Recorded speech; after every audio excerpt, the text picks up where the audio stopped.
하나님의 말씀은 신약성경 요한복음 13장 1절에서 11절까지의 말씀입니다. 하나님의 말씀을 제가 봉독하겠습니다. 6월절 전에 예수께서 자기가 세상을 떠나 아버지께로 돌아가실 때가 이른 줄 아시고 세상에 있는 자기 사람들을 사랑하시되 끝까지 사랑하시니라. 마귀가 벌써 시몬의 아들 가룟 유다의 마음에 예수를 팔려는 생각을 넣었더라. 저녁 먹는 중 예수는 아버지께서 모든 것을 자기 손에 맡기신 것과 또 자기가 하나님께로부터 오셨다가 하나님께로 돌아가실 것을 아시고 저녁 잡수시던 자리에서 일어나 겉옷을 벗고 수건을 가져다가 허리에 두르시고 이에 대야에 물을 떠서 제자들의 발을 씻으시고 그 두르신 수건으로 닦기를 시작하여 시몬 베드로에게 이르시되 베드로가 이르되 주여 주께서 내 발을 씻으시나이까. 예수께서 대답하여 이르시되 내가 하는 것을 내가 지금은 알지 못하나 이후에는 알리라. 베드로가 이르되 내 발을 절대로 씻지 못하시리이다. 예수께서 대답하시되 내가 너를 씻어주지 아니하면 내가 나와 상관이 없느니라. 시몬 베드로가 이르되 주여 내 발뿐 아니라 손과 머리도 씻어 주옵소서. 예수께서 이르시되 이미 목욕한 자는 발밖에 씻을 필요가 없느니라. 온 몸이 깨끗하니라. 너희가 깨끗하나 다는 아니니라 하시니 이는 자기를 팔 자가 누구인지 아심이라. 그러므로 다는 깨끗하지 아니하다 하시니라. 아멘. 할렐루야. 우리 온라인 주일 예배 오신 여러분 주님의 이름으로 환영하고 축복합니다. 우리 한번 예배하는 우리 가족끼리 한 번 더 인사해 보면 좋겠습니다. 사랑합니다. 축복합니다. 네, 잘하고 계시죠? 우리 한 번 더 인사할 때요, 예배에 집중합시다. 한번 인사해 보겠습니다. 예배에 집중합시다. 이 코로나19로 당분간 온라인 주일 예배를 드리게 되었습니다. 이 성전 중심의 주일 예배에서 온라인으로 예배 드리는 이런 전환을 이뤄가면서 많은 생각을 하게 되었습니다. 그 중에 가장 긍정적인 점이 무엇인가 이렇게 생각해 보면 이 가족이 함께 모여서 예배할 수 있다, 은혜를 나누고 교제할 수 있다라고 하는 것이 가장 큰 강점이다라는 생각을 하게 됩니다.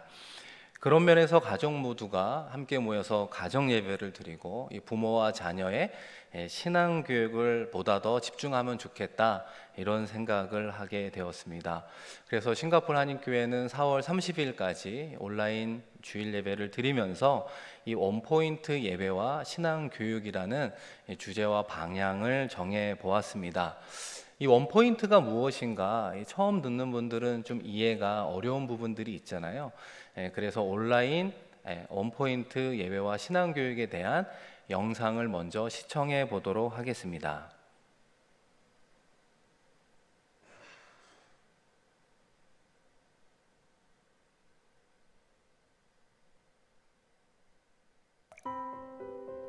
하나님의 크신 구원의 이야기가 끊어지고 있습니다. 다음 세대는 점점 교회를 떠납니다.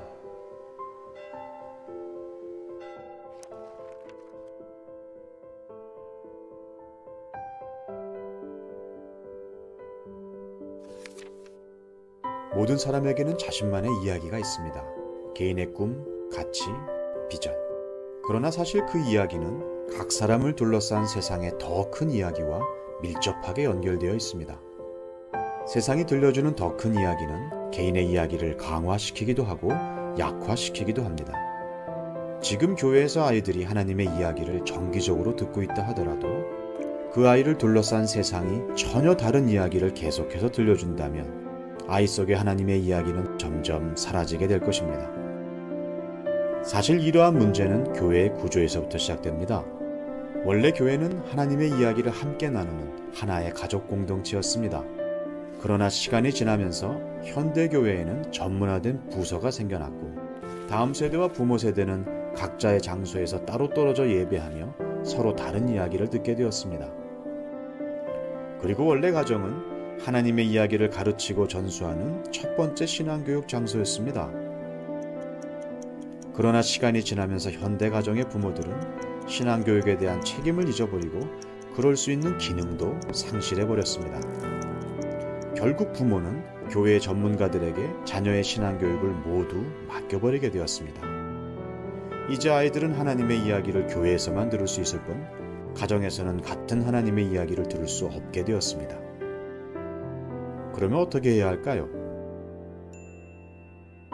이제 교회는 단절된 구조를 다시 커다란 하나의 통합된 구조로 바꾸어 모든 세대가 같은 하나님의 이야기를 듣고 공유할 수 있도록 해야 합니다. 그리고 가정은 교회에 맡기기만 하던 신앙교육의 책임을 자신의 것으로 되찾아 가정에서도 같은 하나님의 이야기가 들려지고 계속하여 다음 세대에게 물려지도록 해야 합니다.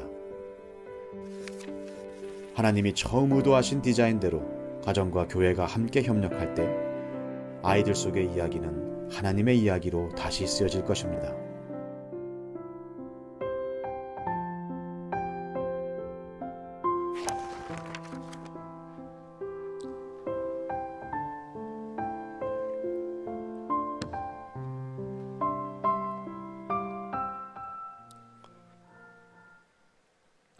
여러분 잘 보셨습니까? 가족이 가정에서 하나님을 예배하는 예배자로 서야 된다라고 이해할 수 있는 것이죠. 동시에 각 가정이 부모와 자녀와의 신앙의 교육의 장이 되어야 한다는 것입니다.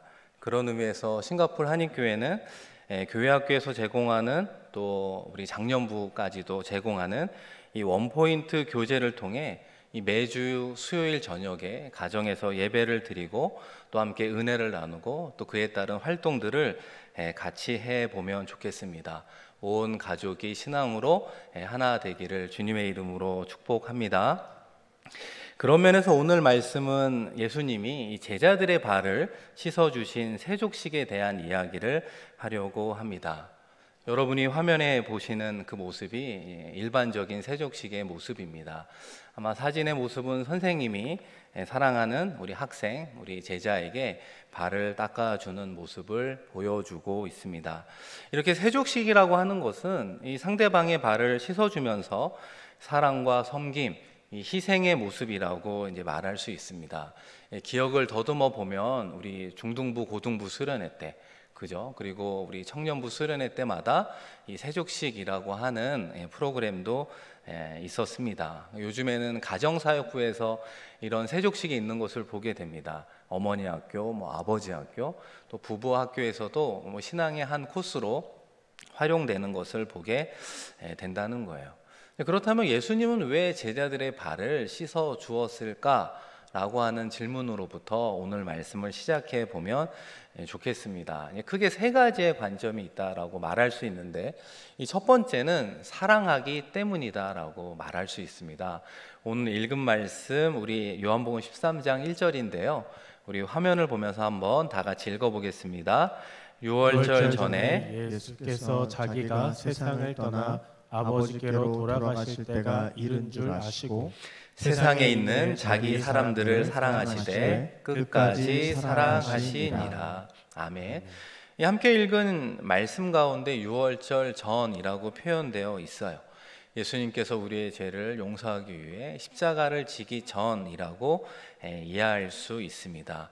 이제 예수님의 시간이 얼마 남지 않았구나 이런 생각을 하셨는지 예수님께서도 뭔가 그들을 사랑하는 이런 부분들을 준비하게 되었습니다. 그래서 읽은 말씀의 표현처럼 이 제자들을 향해 끝까지 사랑하셨다 이렇게 표현하고 있습니다. 누군가가 나를 끝까지 사랑해 주었다 이런 표현을 들을 때 얼마나 감격적이고 가슴 뭉클한 말씀으로 그 또한 그런 마음이 전달되지 않겠습니까? 예수님은 그와 같이 예수님의 백성들 그리고 예수님의 사랑받는 우리들 또 제자들까지 지극히 사랑해 주셨습니다. 특별히 읽은 말씀 가운데 단어 하나가 눈에 들어오잖아요. 여러분 그것이 바로 끝까지라고 하는 단어라고 생각을 합니다. 마지막 순간까지 때로는 최선을 다해 그리고 영원히 뭐 이런 의미가 들어가 있지 않겠습니까? 이제 그렇게 우리를 사랑해 주셨다라고 예수님께서 말씀해 주고 있습니다. 그런 면에서 지금 가정에서 예배하는 우리 여러분은 어떻습니까? 특별히 자녀들, 부모님을 사랑하고 있나요? 우리 사랑의 표현을 한번 해보면 좋겠습니다. 우리 옆에 있는 부모님에게 한번 표현해 볼까요? 사랑해 엄마, 사랑해 아빠. 표현 잘하고 계시죠? 그리고 또 부부가 또 예배 드리는 분들도 계시잖아요. 남편이 아내를 향해, 또 남편도 우리 아내를 향해서 한번 사랑의 표현을 해보면 좋겠습니다. 여러분 잘하고 계시죠? 평소에 잘하지 않던 사랑의 고백, 이 표현이 좀 어색하기도 하고 쑥스럽기도 하지만 이 사랑을 표현하면 표현할수록 또 감사와 기쁨이 우리 가운데 충만해지게 되는 것입니다. 또 형제, 자매끼리 우애는 어떤가요? 사랑하면서 잘 지내고 있지요. 제가 이 가족 간의 사랑을 이렇게 생각해 보다 보니까 뭐 다 가족의 사랑이 고귀하고 숭고하고 다 좋지만 그 중에서도 특별히 나름의 으뜸의 사랑을 뽑으라 이러면 이 어머니가 자녀를 향한 사랑이 아닌가, 이 생명과 같은 자녀를 사랑해주는 이 모성애가 좀 더 위대하지 않는가 이런 생각을 하게 됩니다. 자녀들이 늦은 밤에도 뭐 배가 고프다 이렇게 이야기하면 이 어머니들 보면 자다가도 일어나서 사랑하는 자녀를 위해서 음식을 해주고, 그죠? 또 음식 먹는 모습을 보면 한없이 흐뭇해하는 모습을 보게 된다는 거예요. 그런 부모의 사랑과 이 예수님의 사랑을 한번 이렇게 비교해 본다면 참 비슷하다라는 생각을 한다는 거예요. 예수님도 끝까지 사랑했다라고 하는 이 무조건적인 사랑과 이 부모님이 우리를 사랑하는 모습도 공통적인 거 아니야? 이런 생각을 할 수도 있습니다. 비슷한 부분, 공통적인 부분도 있지만 부모가 자녀를 사랑하는 것과 예수님이 우리를 사랑하는 거에 아주 큰 차이점이 있는 것을 보게 됩니다. 예수님께서 우리를 향한 사랑의 특징을 단적으로 보여주는 말씀이 있어요. 우리 로마서 5장 7절 8절 말씀인데 우리 한 번 더 한 목소리로 읽어보겠습니다. 시작. 의인을 위하여 죽는 자가 쉽지 않고 선인을 위하여 용감히 죽는 자가 혹 있거니와 우리가 아직 재현되었을 때에 그리스도께서 우리를 위하여 죽으심으로 하나님께서 우리에 대한 자기의 사랑을 확증하셨느니라. 아멘. 여러분, 여기에는 세 단어가 눈에 띄게 나오고 있어요. 이 나의 관점에서 한번 생각해 보면 이렇습니다. 이 의인이라고 하는 거예요. 이 의인은 어떤 나라에 공을 세운 사람이라고 하는 거죠. 근데 나하고 생각해 보면 뭐 나라 입장에서는 훌륭하지만 나하고 생각해 보면 참 거리감이 있는 사람이잖아요. 그래서 내가 그 의인을 위해서 죽을 수는 없다, 이렇게 이야기를 하고 있습니다. 그죠? 그리고 두 번째 등장하는 사람은 어떤 사람입니까? 선인이라고 이야기해요. 그러니까 나하고 비교해 보면 이 선인에 해당되는 사람은 나에게 큰 도움, 은혜를 준 사람이라는 거예요. 갚을 수 없는 빚을 탕감해 주었다든지, 내가 목숨이 위태로웠는데 나의 생명을 구원해 준 사람, 그 사람은 나에게 은인, 선인이 된다라고 하는 거예요. 근데 그런 경우에는 은혜가 너무 크니까 내가 그 선인을 위해서 혹 희생을 치를 수도 있다, 이렇게 이야기를 하고 있다는 겁니다. 근데 마지막에 등장하는 사람이 죄인이라고 하는 것을 보게 되는 거예요. 여러분, 나의 관점에서 보면 이 죄인은 더 멀어진 사람이라는 것을 알 수 있잖아요. 이 죄인이라고 하는 거 보니까 이 사람이 무슨 죄를 졌고 형벌을 받아서 징계와 심판을 받는구나. 그리고 뉴스를 보니까 사형이 언도되었어. 뭐 이러면 흉악한 죄를 지은 사람인가 보다, 우리 모두는 그렇게 생각하잖아요. 그런 내가 그런 죄인을 향해 무언가 희생할 수 있는가 물어본다면 100명이면 100명 다 손사래를 치면서 나는 그 사람을 위해서 희생할 이유가 아무도 없습니다. 우리는 이렇게 이야기를 한다는 거예요.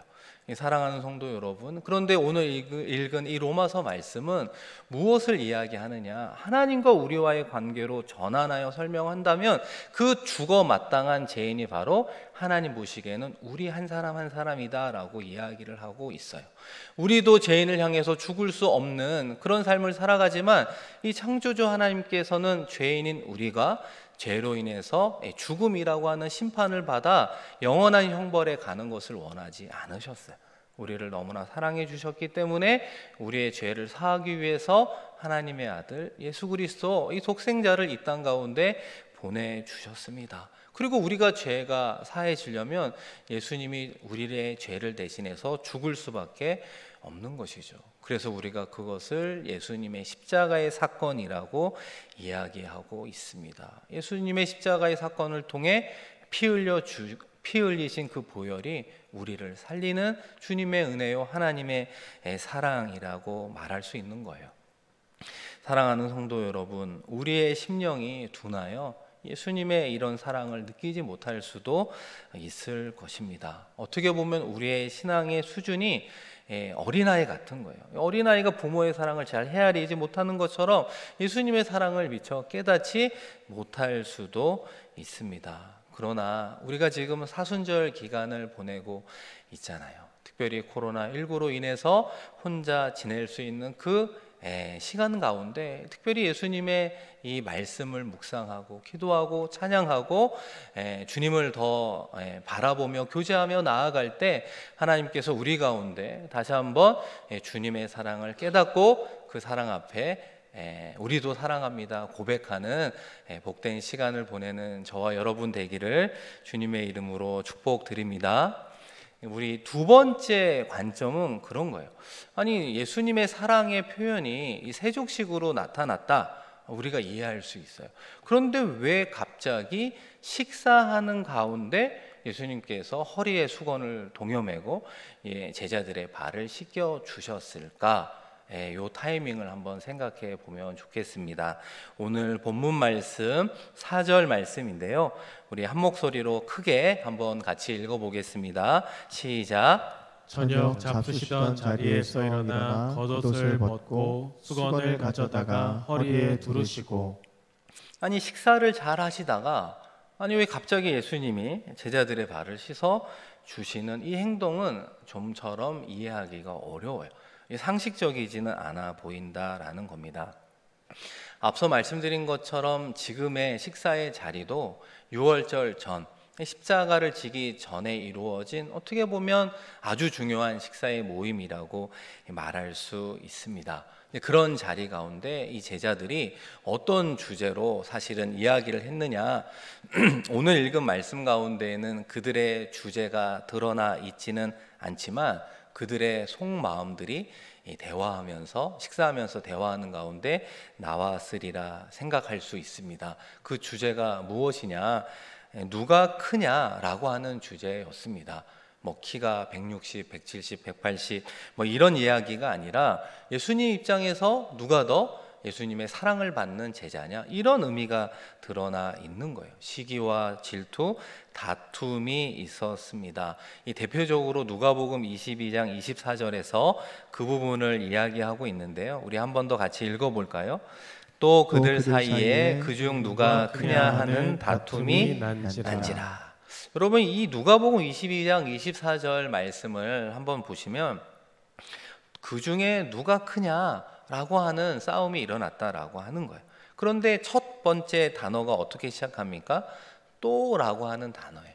처음 싸운 게 아니라 두 번, 세 번 이렇게 여러 번 제자들 사이에서 예수님의 마음에 드는 제자 순서를 매겨가면서 서로 싸우고 있었다라고 하는 거예요. 왜 제자들이 그러면 이런 가운데 싸움을 하게 되었는가?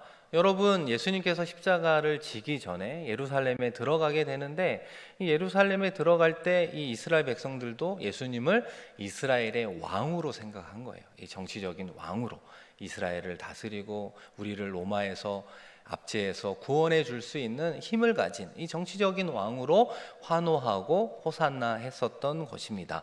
그러다 보니까 이 제자들의 마음속에는 그 다음을 생각할 수 있잖아요.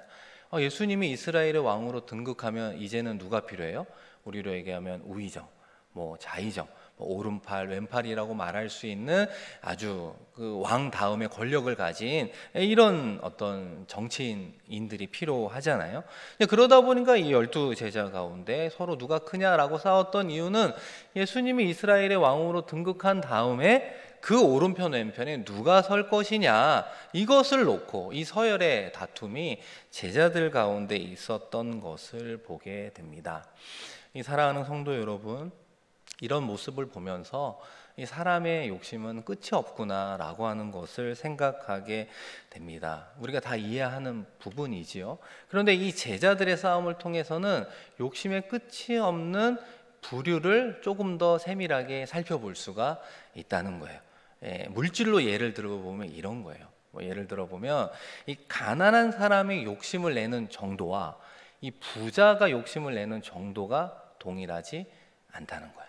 부자면 부자일수록 물질의 욕심이 훨씬 더 크다, 이렇게 이야기할 수 있습니다. 예를 들어서 여러분 자녀에게 일주일에 용돈 1불을 준다고 생각해 봐요. 자녀들 입장에서는 일주일에 용돈이 1불이면 뭐 괜찮다라고 한다면, 근데 아빠가 기분이 좋아서 1불을 더 줬어요. 이러면 이 아이는 엄청 행복한 거죠. 2불이 되니까 얼마나 좋아요.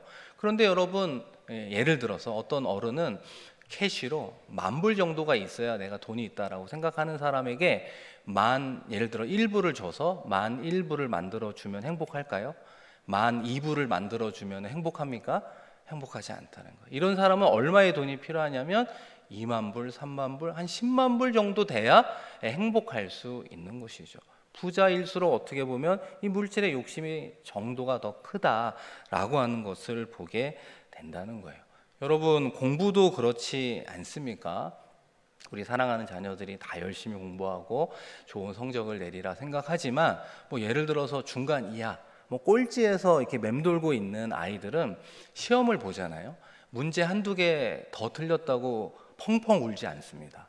한두 개 더 맞았다고 너무 기뻐하는 경우 본 적이 있습니까? 그런 경우는 거의 없단 말이죠. 그런데 이 한두 문제로 희비가 갈리는 아이들은 누구냐? 이 전교에서 1, 2등 하는 아이, 아니면 싱가포르에서 전국 1, 2등을 하는 아이는 이 문제 하나에 희비가 갈리는 걸 보게 된다는 거예요. 맞으면 모든 걸 얻은 것처럼 기뻐하지만 두세 개 틀렸다, 이 세상이 망하는 것과 같은 그런 어떤 아쉬움 속에 슬퍼하는 모습을 볼 수가 있다는 거예요. 결과적으로 이 수위에 있는 아이들이 죽기 살기로 공부하고, 그런 아이와 그런 부모가 어떻게 보면 더 피곤한 인생을 살아가는지도 모르겠습니다. 여러분, 제자들의 경우도 마찬가지라는 거예요.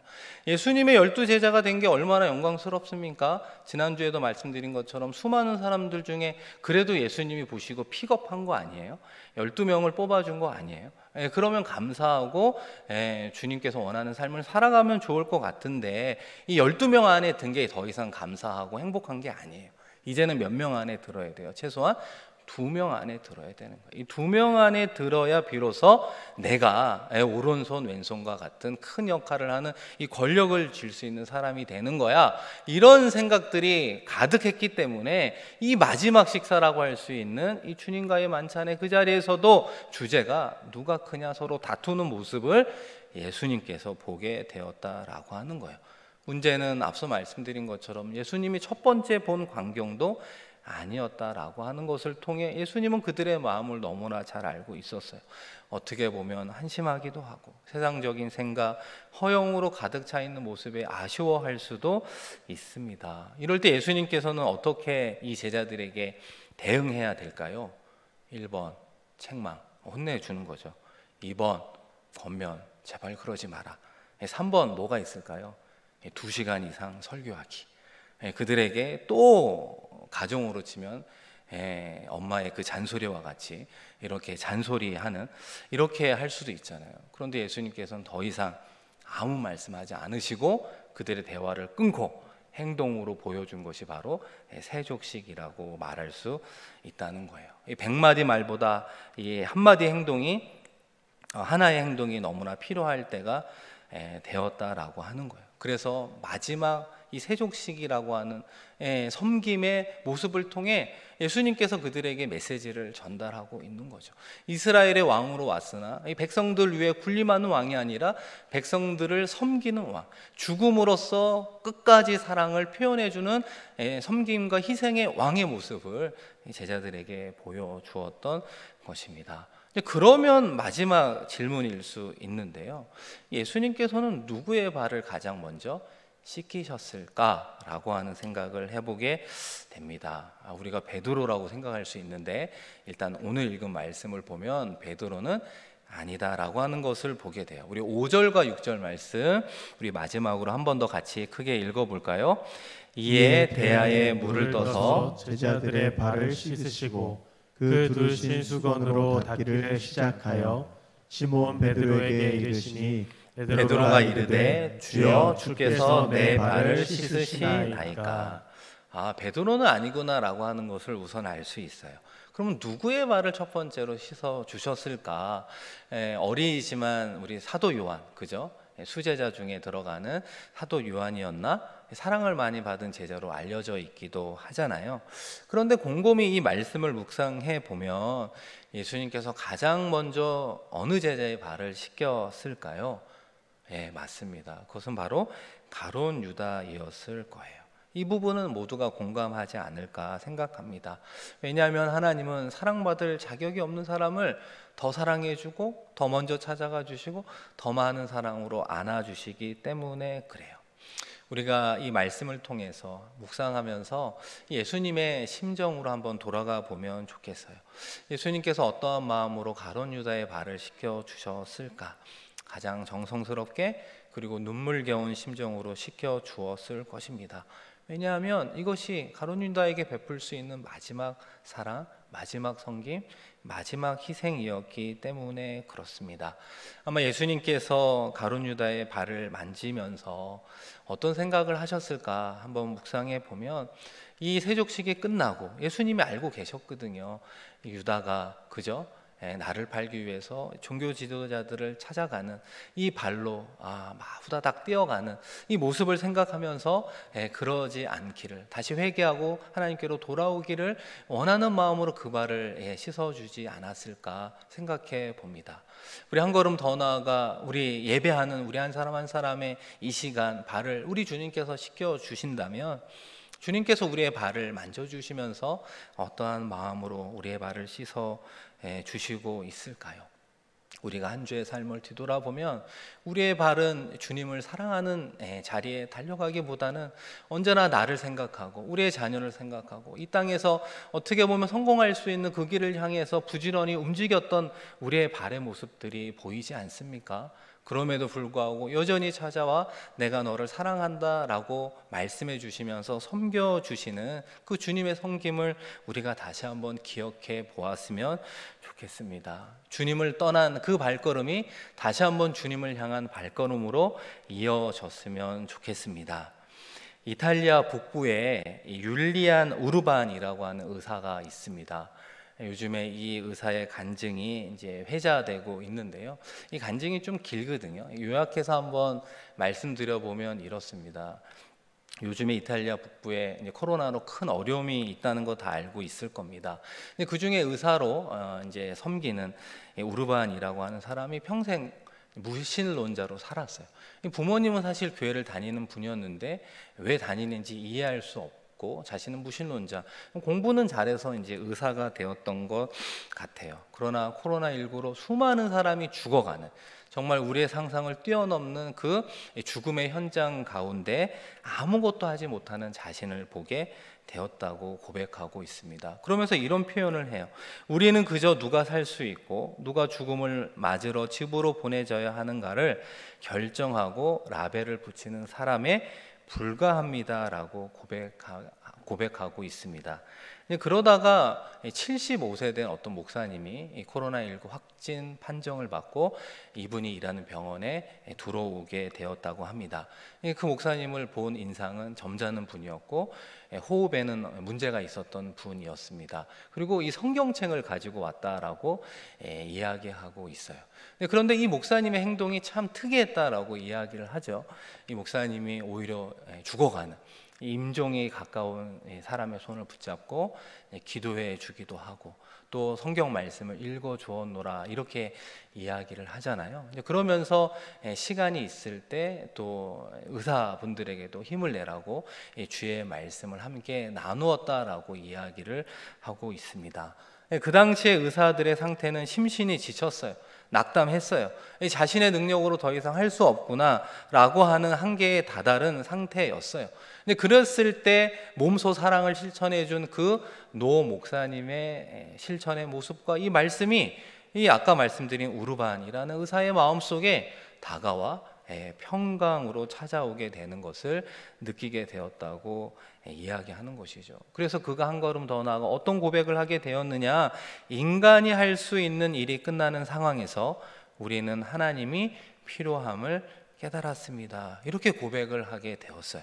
그리고 나서 놀라운 변화가 이루어지게 되었는데 이 의사분들도 짧은 휴식 시간이 있잖아요. 그러면 이 우르반이라고 하는 의사를 비롯한 동료 의사들과 함께 이렇게 기도하며 시간을 보낸다고 하죠. 지금은 매일 우리의 평강을 구하고 우리가 환자들을 잘 돌볼 수 있도록 우리를 도와주시기를 주님께 구하게 되었노라.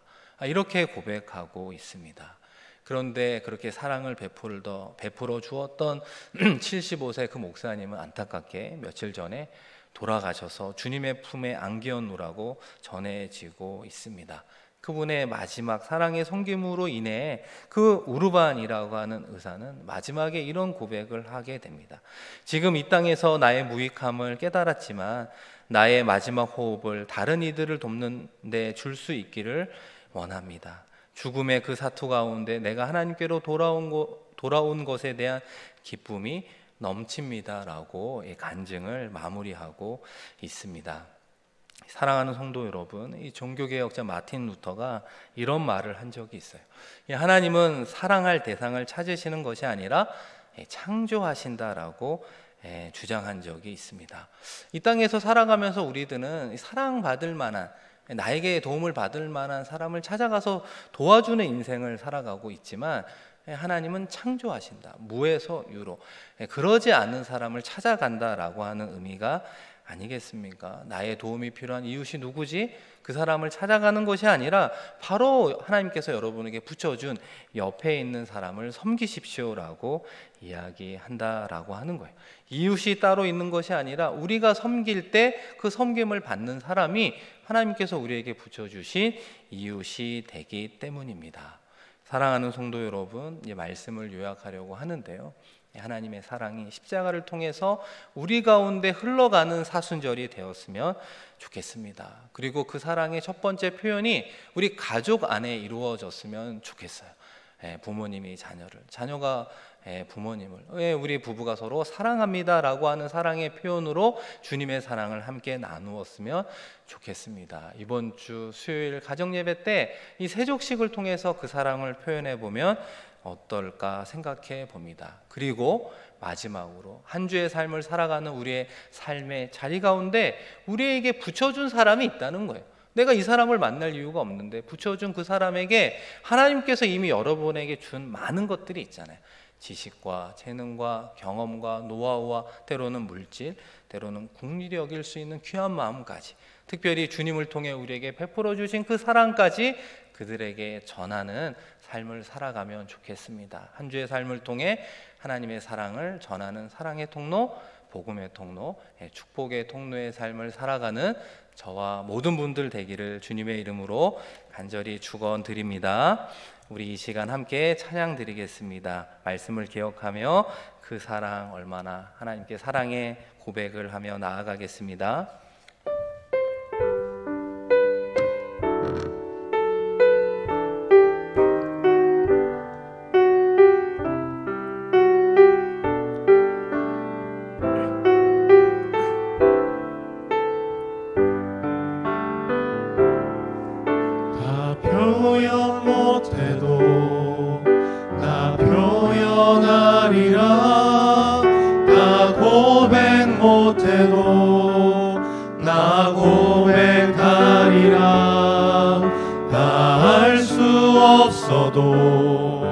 나 알아가리라. 다 닮지 못해도 나 닮아가리라. 다 표현 못해도 나 표현 못해도 나 표현하리라. 다 고백 못해도 나 고백하리라. 다 알 수 없어도 나 알아가리라. 다 닮지 못해도 나 닮아가리라. 그 사랑 얼마나 아름다운지, 그 사랑 얼마나 날 부욕해 하는지, 그 사랑 얼마나 크고 놀라운지를, 그 사랑 얼마나 나를 감격하게 하는지, 그 사랑 얼마나 그 사랑 얼마나 아름다운지, 그 사랑 얼마나 날 부욕해 하는지, 그 사랑 얼마나 크고 놀라운지를, 그 사랑 얼마나 나를 감격하게 하는지. 우리 말씀을 기억하며 또 함께 부른 찬양의 가사를 기억하며 기도할 때요, 우리 함께 예배하는 우리 가족 간에 우리 한번 손잡아 주시고, 우리 자녀들과 함께 예배한다면 그 자녀들을 안아주면서 한번 기도했으면 좋겠습니다. 그리고 표현해 보았으면 좋겠습니다. 사랑합니다. 축복합니다. 정말 예수 그리스도를 통해 받은 하나님의 그 사랑을 우리가 사랑하는 가족으로부터, 그리고 삶의 자리에서 만나는 이웃들에게까지 그 사랑을 표현하고 실천하며 살아가겠습니다. 우리 한번 간절히 주여 한번 부르고 하나님께 기도하며 나아가겠습니다. 주여, 하나님 아버지, 이 시간 온라인 주일 예배를 드리며 가정에서 드려지는 예배의 초소를 축복하여 주옵소서. 다시 한번 십자가의 사건을 통해 베풀어 주신 하나님의 그 사랑이 얼마나 크고 놀라운지를 아버지 하나님 깨닫는 우리 모두가 되게 하여 주옵소서. 아버지 하나님, 그 받은 사랑을 이제는 가족끼리 함께 나누게 하여 주옵소서. 아버지 하나님, 부모님을 향해 사랑한다고, 자녀들을 향해 내가 너를 사랑하고 축복한다고 고백하는 우리 모두가 되게 하여 주옵소서. 때로는 멀리 한국에 있는 우리의 부모님들과 장성한 우리의 자녀들 기억하여 주셔서 다시 한번 우리의 받은 사랑으로 그들을 사랑한다 고백하며 나아가는 우리가 되게 하여 주시고, 우리의 일상 속에 만나는 이웃들을 정말로 하나님께서 나에게 붙여준 이웃이라 여기며 그들에게도 사랑을 전하며 나아갈 수 있는 우리 한 사람 한 사람 되게 하여 주시옵소서. 코로나19로 우리의 사랑하는 가족들의 건강과 안전 지켜주시옵소서. 오 아버지 하나님 감사합니다. 우리 주님 바라보며 나아가게 하여 주옵소서. 아멘. 할렐루야. 아멘. 사랑의 주님, 우리를 사랑하시되 끝까지 사랑하신 그 사랑을 알아가며 마음 깊이 깨닫게 하여 주옵소서. 주님의 그 사랑을 받은 자로서 닮아갈 뿐만 아니다, 우리도 주님을 사랑합니다 표현하며 살아가게 하여 주옵소서. 아버지 하나님, 나를 만족시키는 그 인생에서 벗어나 정말로 다른 이를 섬기는 인생으로의 전환이 이루어지게 하여 주옵소서. 우리의 힘과 능력으로 세상의 많은 것들을 감당할 수 없음을 또한 솔직히 겸손하게 고백하게 하여 주옵소서. 다시 한번 주님께서 십자가의 죽음과 부활로 승리하신 것처럼 우리도 예수님처럼 세상을 이기는 삶을 살아가게 하여 주옵소서. 우리를 부욕해 하시며 감격해 하시는 주님의 사랑에 감사드리오며 예수 그리스도의 이름으로 축복하며 기도드립니다.